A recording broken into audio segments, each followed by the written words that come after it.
Ouvi minha esposa dizer a uma amiga pelo telefone que ela se conformou em estar comigo, e que se casar comigo foi sua última opção. Basicamente, é isso. Eu ouvi minha esposa conversando com uma de suas melhores amigas pelo telefone enquanto passava pelo quarto. Essa amiga está em um relacionamento sério. Minha esposa então disse a ela: querida, lembre-se que é sua escolha.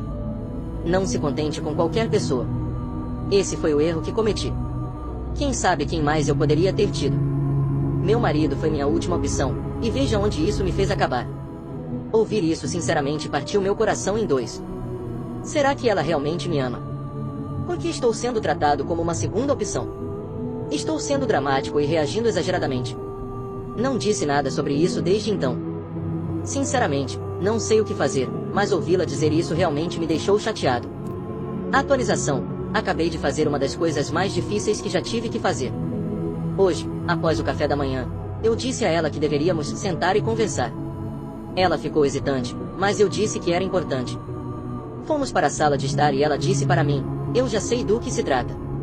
Aparentemente, meu post chegou à página principal, então é claro que ela viu depois de rolar um pouco pela seção popular. E, claro, as lágrimas dela começaram imediatamente. Eu disse a ela que o que ela disse me machucou profundamente, mas obviamente ela já sabia disso, pois leu o meu post. Entre lágrimas, ela disse: eu estava apenas brincando, não estava falando sério. Ela continuou dizendo coisas como: eu te amo, eu te amo. Eu disse a ela que não posso estar em um casamento onde minha esposa não me ama da mesma forma que eu a amo. Ela tentou me dizer que me amava e que eu significava algo para ela. Mas era tudo besteira. Ela disse que não queria me perder. Eu disse a ela que não acho que esse casamento foi a decisão certa. E a partir daí, basicamente eu disse a ela que acabou. Eu disse a ela que sabia como ela realmente se sentia em relação a mim, e que isso era terrível. Ela basicamente brincou com minhas emoções.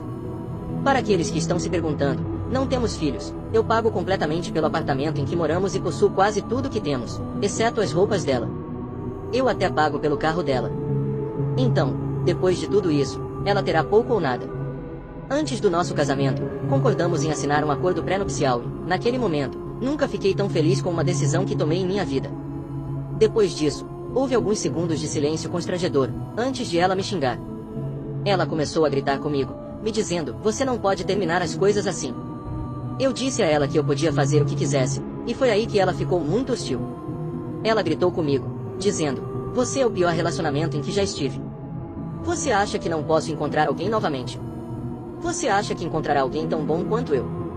Você é um completo idiota. Ela pegou sua bolsa e telefone, e disse: estou indo embora. Antes de bater a porta atrás dela. Naquele momento, senti como se estivesse em uma daquelas sitcoms dramáticas que você vê na TV. Sentei-me no sofá e chorei, e ainda estou chorando enquanto escrevo isso. São lágrimas de felicidade e tristeza ao mesmo tempo, e eu sabia que era apenas uma questão de tempo antes de ela me trair ou me deixar. Ela nunca me amou, isso era óbvio. Nosso relacionamento só foi em uma direção, e eu me sinto um completo idiota por não ter percebido isso antes. Eu moro na Califórnia, e vou começar o processo de anulação de nosso casamento. Amanhã, vou começar a colocar todas as suas coisas em sacos de lixo, porque é essencialmente onde elas pertencem. Não vou jogar fora as coisas dela. Apenas usar os sacos de lixo como forma de devolver as coisas que são dela. Obrigado do fundo do meu coração por todas as palavras gentis e ótimos conselhos. Todos vocês me deram coragem para me impor, e sei que minha vida certamente vai melhorar como resultado. Ela era claramente uma interesseira. Tomar a decisão de fazer um acordo pré-nupcial foi extremamente sábio, pois acabou sendo uma proteção para a sua vida. Alegre-se por ter se livrado de um grande problema futuro. A namorada do meu sobrinho é o ser humano mais nojento da face da Terra. Não aguento mais. Sinto a necessidade de compartilhar minha repulsa há algum tempo, mas não tive uma audiência com quem pudesse expressar confortavelmente meu desagrado por essa experiência. Sou um sujeito de alto padrão, mas o restante da minha família é um bando de caipiras pobres. Digo isso com todo o amor do mundo pelos caipiras pobres. São boas pessoas, mas, vamos encarar, a maioria deles não tem muita habilidade financeira. Minha esposa e eu tentamos ajudar nossos sobrinhos e sobrinhas à medida que crescem, ensinando a eles o básico das finanças pessoais. Tentamos fornecer um trampolim para a vida adulta, para que pudessem se afastar de seus pais. Tentamos orientá-lo por um caminho diferente e permitimos que ele fosse morar conosco e o colocamos para trabalhar.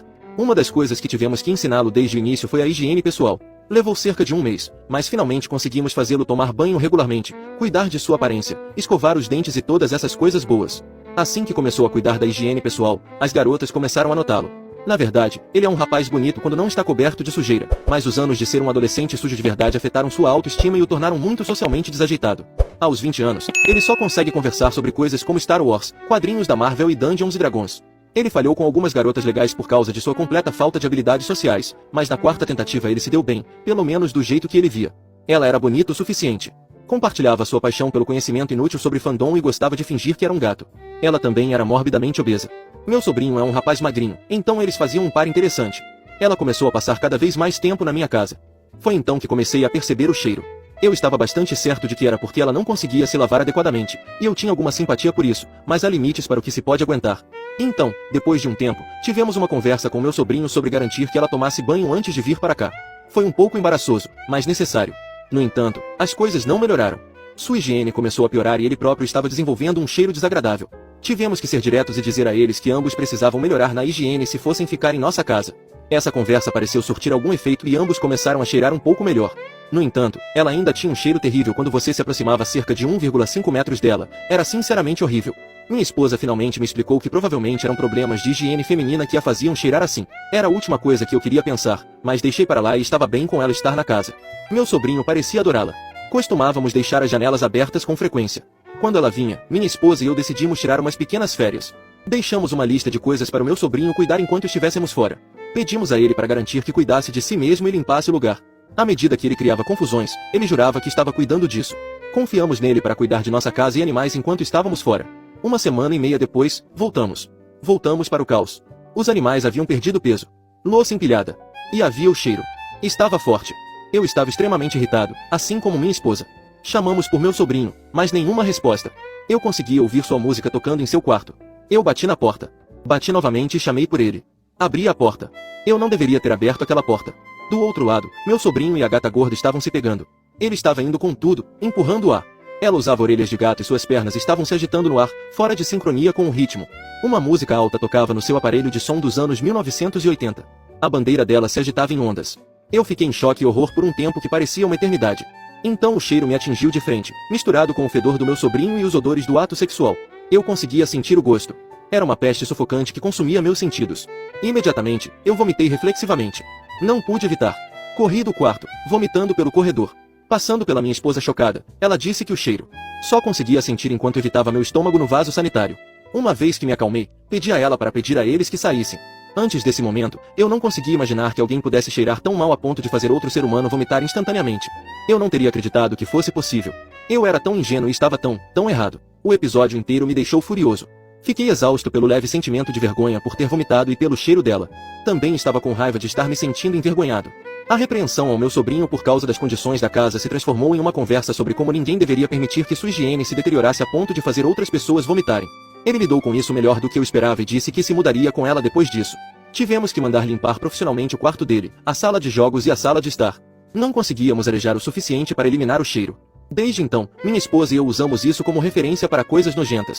Pode ser nojento, mas não pode se comparar ao incidente da gata fedida.